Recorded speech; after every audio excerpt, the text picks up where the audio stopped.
ओम सत्य। आज हम मदन साहिब की बानी ले रहे हैं। बानी कहती है, साईं संग लोग करत चतुराई।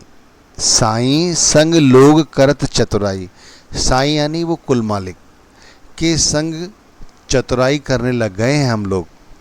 बड़ा आश्चर्य है कि हम दुनिया को धोखा देते आ रहे हैं। बचपन में अपने माता पिता, अपने भाई बहन, अपने दोस्तों को धोखा दिया, अपने गुरुओं को धोखा दिया, और जैसे जैसे हमने कारोबार संभाला अपने व्यापारियों को धोखा देना शुरू किया, अपने ग्राहकों को धोखा देना शुरू कर दिया, उनके संग चतुराइयाँ शुरू कर दी। अब हम इन धोखेबाजों की इतनी परिपक्वता हमारे अंदर आ गई है कि अब हम परमात्मा के साथ भी धोखा और चतुराई करने में परहेज नहीं करते। मदन साहिब की बानी बहुत बड़ा एक हमारे को मैसेज दे रही है, चेता रही है कि देखो, साईं संग लोग करत चतुराई। हम लोग अब परमात्मा के साथ चतुराई, धोखाधड़ी, बेईमानी करने से परहेज नहीं करते। आप देख लो, बड़ी बड़ी दुकानें लगी हुई हैं परमात्मा के नाम की। लोग वहाँ पर परमात्मा के नाम का बखान करते हैं, लेकिन वो खुद परमात्मा क्या है वो नहीं जानते। परमात्मा क्या है वो नहीं जानते। परमात्मा का हम दिन रात स्मरण करते रहते हैं, लोगों को बोलते हैं कि तुम परमात्मा के संग अपनी आत्मा को जोड़ो, लेकिन परमात्मा को ही हम धोखा देते रहते हैं और ये सोचते हैं कि परमात्मा हमें देख नहीं रहा, हमें सुन नहीं रहा, हमें समझ नहीं रहा।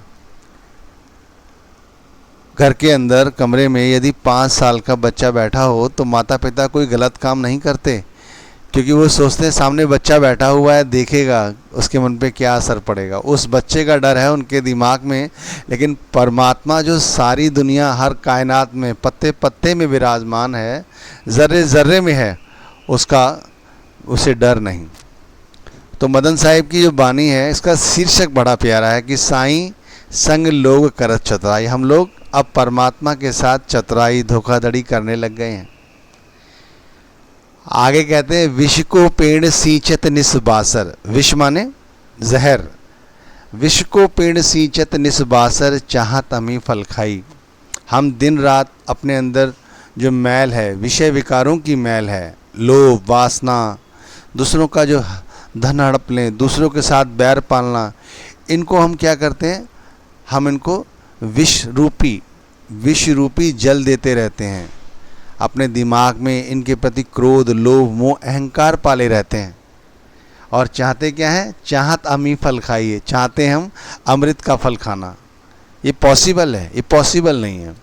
ये बानी कब लिखी गई है, कितनी पुरानी बानी है, लेकिन आज भी हमारे ऊपर फिट बैठ रही है। यानी संतों महात्माओं को पहले से ज्ञान था, जो पूर्ण संत रहे हैं उनको ज्ञान था कि आने वाले समय में क्या होगा। इसीलिए तो उन्होंने इतना सब कुछ कहा। लोहे की नाव पसाण भार कियो, के राम पार लगाई। अगर हम चाहते हैं कि हमें इस संसार रूपी भव सागर से वो कुल मालिक, वो कुल राम, वो परमात्मा, परमेश्वर, कृष्ण, वो माधव, गिरधर, भोलेनाथ, ये सभी देवी देवताएं, जो 33 करोड़ देवी देवताएं, हमारी ये नाव पार करा दें, भवसागर से पार करा दें। और हमने उसमें क्या भर रखा है? उस नाव के अंदर हमने काम भर रखा है, क्रोध भर रखा है, वासना भर रखी है, लोभ भर रखा है, दूसरों के प्रति ईर्ष्या भर रखी है। और वो नाव कैसे पार होगी भाई? वो पार नहीं हो सकती। कहते हैं ना कि राम पार लगाई। वो राम क्यों पार लगाएंगे बताओ? जिस आपने नाव के अंदर यही भर रखा है कि दूसरों का बुरा हो जाए, मेरा भला हो जाए, दिन रात यही कामनाएं करते रहते हैं कि भाई मेरे बच्चे, मेरा परिवार, ये सब सुख संपन्नता से रहें, हैं, दूसरे भाड़ में जाएं। ये पॉसिबल है नहीं। लोहे की नाव पसाण भार की हो के राम पार लगाई। राम तो जब भी पार लगाएगा जब आप राम को नाम ला दोगे उसके अंदर, राम के नाम के साथ अपनी आत्मा को जोड़ोगे। मुख कुछ और, हृदय कुछ और है, दूर तहाँ रमराई। आजकल यही हो रहा है। देखो, मुख कुछ और, मुख में कुछ और है, हृदय में कुछ और, दूर रहा रमराई। अब आप समझो, हम लोग क्या करते हैं, आमतौर पर हम यही करते हैं कि हमारे अंदर कुछ और होता है और हमारे बाहर कुछ होता है। हम उसे बड़ी मीठी, बड़ी प्यारी ज्ञान भरी बातें करते हैं, परंतु हमारे मन में छल कपट और बुरे विचार ही भरे रहते हैं। ऐसे नहीं होता। मालिक हमारी अंतरात्मा को पहचानता है, जानता है कि हमारी हकीकत है क्या। उस मालिक से कुछ नहीं छुपा। आपके पास कोई खोटा सिक्का हो ना, देर सवेर चलाते रहो, दिखाते रहो, कोई ना कोई ऐसा होगा जो बंदा लेकर उसे अपने गले में डाल लेगा। लेकिन मालिक के यहाँ खोटा सिक्का नहीं चलता। वो तो वहाँ पर एक एक चीज़ का हिसाब लिया जाता है। तो भाई अगर तुम मीठा बोल के किसी के साथ ठगी करोगे, बेईमानी करोगे, तो क्या होगा? ये ठगी बेईमानी ज़्यादा दिन थोड़ी चलेगी, आपको अंत समय पछताना पड़ेगा। मैंने एक संत की वाणी सुनी थी, वो कहते थे दुनिया में 3 तरह के लोग होते हैं। एक होता है चोर। चोर चाहता है कि घर के लोग सो जाएं तो वो घर का सारा माल लेकर भाग जाए, चंपत हो जाए। दूसरा होता है डकैत। उसे कोई परवाह नहीं होती कि घर के लोग जग रहे हैं या सो रहे हैं, वो तो चाकू की नोक पे, पिस्टन की नोक पे, जिस तरह हो उसके हाथ में जो पड़ता है उसे लेकर तुम्हारी छाती पे रखकर जो तुम्हारे पास होता है छीन के ले जाता है, तुम्हें मार के ले जाता है। वो डकैत होता है। और तीसरा होता है ठग। वो ठग क्या करता है? तुम्हारे साथ रहता है, तुम्हारे मन की बातें समझ लेता है, फिर तुम्हारे मन की बातों के अनुरूप ही वो बातें करता रहता है जो तुम्हें प्यारी लगती हैं, मीठे लगती हैं। तुम सोचते हो मेरा बहुत ही अच्छा वफादार है, और तुम अपना सारा कुछ उसे हंसते हंसते सौंप देते हो। और एक दिन क्या होता है, वो सारा का सारा सामान लेके चंपत हो जाता है। तो विचार करो, ये जो रिश्तेदार हैं तुम्हारे, ये तुम्हारे अपने जिन्हें कहते हो, वो कौन है तुम्हारे? चोर हैं, डकैत हैं या ठग हैं? ये ठग हैं सारे के सारे। तुम्हारे बच्चे, तुम्हारी पत्नी, तुम्हारे भाई बहन, ये सारे के सारे ठग हैं। क्यों? क्योंकि ये तुम्हारे साथ जब तक मीठी मीठी बातें करेंगे, जब तक उनकी कोई गरज पूरी हो रही है तब तक। जिस दिन उनकी गरज पूरी हो जाएगी वो तुम्हारे साथ बैर पाल लेंगे, तुम एक कोने में पड़ोगे, तुम्हें ध्यान तक नहीं देंगे। तो भाई इन बातों को समझो, जो समझाने की कोशिश कर रहे हैं मदन साहिब इस वाणी के माध्यम से। पीर भये दिल की पीर न बूझत, सूझत कर्म कसाई। बाड़ी की एक एक बात को सोचने और समझने की कोशिश करें, हाथ और पल्ला ना झाड़ें, अंत तक सुनेंगे और समझेंगे तभी कुछ फ़ायदा होगा।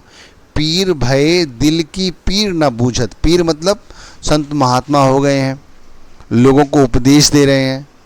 पीर यानी कि साधु संत माता पीर पैगंबर हो गए हैं, लोगों के लेकिन दिल की बात नहीं जानते। अपने दिल की बात जानते हैं कि मेरे को धन कमाना है। अरे तुम ज्ञानी हो गए हो, गुणी हो गए हो, तो पहले परमात्मा का शुक्र अदा करो और फिर लोगों को उपदेश दो, उन्हें सही राह पर चलने के लिए प्रेरित करो। लेकिन एक ही उद्देश्य होता है, अपनी जेब भरना। पीर भये दिल की पीर न बूझत। दूसरों के दिल की दर्द तो समझो कि क्या बात है। लोग पीर बने हुए हैं, परंतु वे लोग मन की पीड़ा नहीं समझ सकते। वे जीवों को बाहरमुखी साधनों के जाल में फंसाए रखते हैं, कर्म कांडों में फंसाए रखते हैं। देखो ये चीज़ अब चलने वाला ज़्यादा दिन है नहीं। तो अंत में कहा गया ना, सूझत कर्म कसाई। तो भाई ये गलत है। इससे तो कसाई जो होता है वो भी नहीं करता।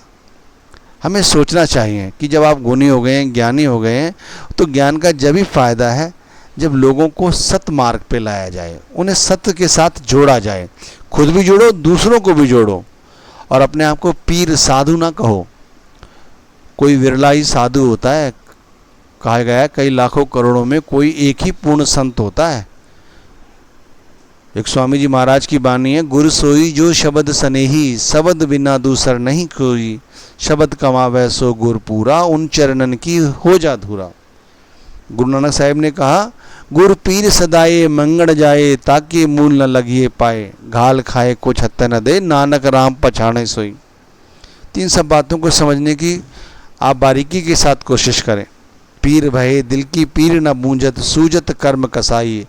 और अंत में कहते हैं, मदन धन्य जाके मुख हृदयासम, पूर्ण पदही समाई। मैं उसका धन्यवाद करूँगा जो इन सब बातों को समझे। देखो आशा रखते हैं हम आपके साथ में कि आप इस छोटी सी वाणी से बहुत कुछ सीख सकते हैं। यदि आप सीखना चाहें तो सभी को धोखा दें, परमात्मा को धोखा देने की ना सोचें। साईं संग लोग करत चतुराई। ओम सत्य।